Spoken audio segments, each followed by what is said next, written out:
प्रिय विद्यार्थियों, एडवांस वरिष्ठ माध्यमिक विद्यालय मुंडहाल की ऑनलाइन कक्षा में आपका स्वागत है। आज हम आपकी पाठ्य पुस्तक अक्षतिज भाग 2 की राम लक्ष्मण परशुराम संवाद नामक कविता करवाते हैं। तो इसका प्रसंग देखिए। प्रस्तुत पंक्तियाँ हमारी हिंदी की पाठ्य पुस्तक अक्षतिज भाग 2 की राम लक्ष्मण परशुराम संवाद नामक कविता में से संकलित हैं। इसके कवि गोस्वामी तुलसीदास जी हैं।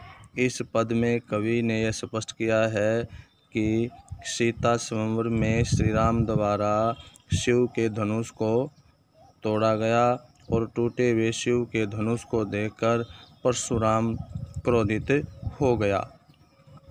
इसका वर्णन कवि ने किया है।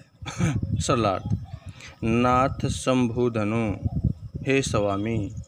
पर श्री राम जी कहते हैं, नाथ स्वामी शंभु धनु शिव के धनुष को भंजनिहारा तोड़ने वाला होई माने होगा, क्यों माने कोई, एक माने एक, दास माने सेवक तुम्हारा माने आपका।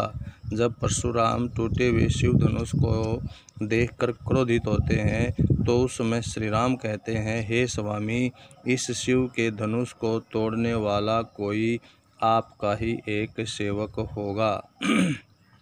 अगली लाइन में आयसु कहा कही किन मोही।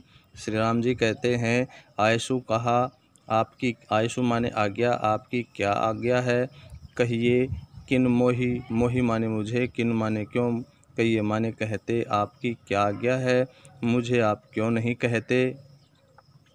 सुनी रिसाई, ऐसा सुन करके, रिसाई माने गुस्से में भर करके, बोले माने बोलने लगे, मुनि माने मुनि या परशुराम, को ही माने क्रोधी, क्रोधी मुनि ऐसा सुनकर गुस्से में भरकर बोलने लगे।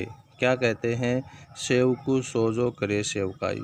सेवकु सो, सेवक, सो माने वही, सेवक वही होता है जो सेवा करता है। सेवकाई माने सेवा करे, माने करना। अरि करनी, शत्रुता करनी। अरि माने दुश्मनी या शत्रुता करनी। करी, करिए लड़ाई, लड़ाई का लड़ाई। अरि करनी, शत्रुता करनी, यानी शत्रु का काम लड़ाई करना होता है। सुनहु, सुनो। राम, श्री राम।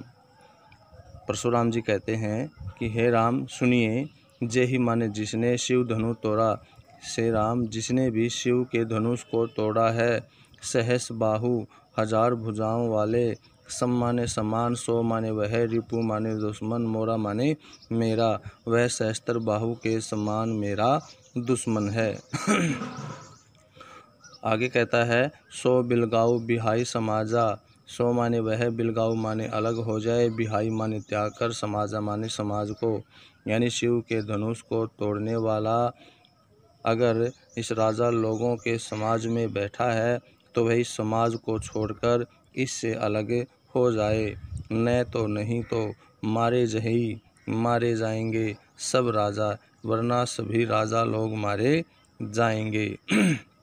यानी अगर राजा लोगों को आप बचाना चाहते हैं तो शिव के धनुष को तोड़ने वाला इस समाज से अपने आप को अलग कर ले।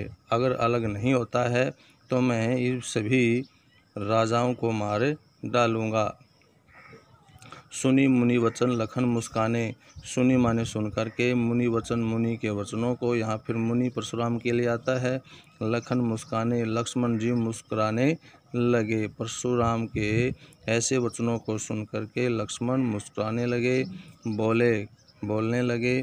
परशुद रही, फरसे को धारण करने वाले परशुराम का अब माने अपमान करने लगे और श्री परशुराम का अपमान करने लगे।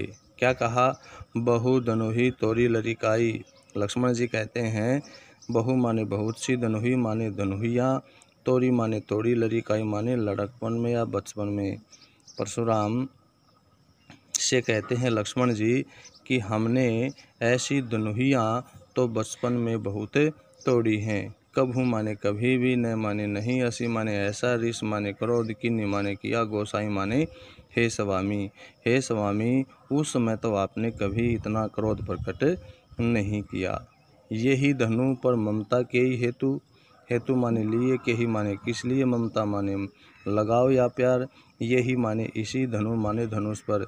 इसी धनुष पर आपकी इतनी ममता किस लिए है, या इस धनुष के प्रति आपको इतना लगाव क्यों है। सुनी रिसाई, सुनी माने सुनकर, रिसाई माने गुस्से में भरकर, कह माने कहने लगे। भृगु कुल केतु, भृगु वंशी पताका कौन है, परशुराम। भृगु वंशी पताका परशुराम ऐसा सुनकर गुस्से में भरकर कहने लगे। क्या कहते हैं, रे नृप बालक रे नृप बालक, हे राजा के पुत्र। नृप माने राजा, बालक माने पुत्र, राजपुत्र। काल बस अब तो तुम मृत्यु के वश में होने वाले हो। बोलत बोल रहे हो, तो ही माने तो भी, न माने नहीं, संभार माने संभल कर। हे राजपुत्र, अब तो तुम काल के वश में होने वाले हो, फिर भी तुम संभल कर नहीं बोलते हो। धनुहि सम, धनुहि माने धनुषड़ी, सम माने समान, त्रिपुरारी धनु, तीनों लोकों के स्वामी का जो धनुष है। धनु माने धनु, त्रिपुरारी, ये शिव का धनु क्या धनुहि के समान है। विदित सकल संसार, विदित माने जानता है, सकल माने संपूर्ण, संसार माने संसार। परशुराम जी कहते हैं कि संपूर्ण संसार जानता है कि ये जो शिव का धनुष है, क्या ये इस धनुहि के समान है। तो ये था आपका पद। तो इसके माध्यम से कवि ने इसका भाव क्या है, इस पद के माध्यम से कवि ने स्पष्ट किया है, श्री राम के द्वारा तोड़े गए शिव के धनुष को देखकर परशुराम के क्रोध का वर्णन किया है। भाषा आपकी शुद्ध साहित्यिक अवधि भाषा का प्रयोग किया गया है। तत्सम तद्भव शब्दावली है, अनुप्रास अलंकार है, चौपाई दोहा चौपाई छंद का प्रयोग है, ओज गुण वीर रस है। तो आशा आपको ये पद अच्छी तरह समझ में आया होगा। समझ लेना, लिख लेना। धन्यवाद।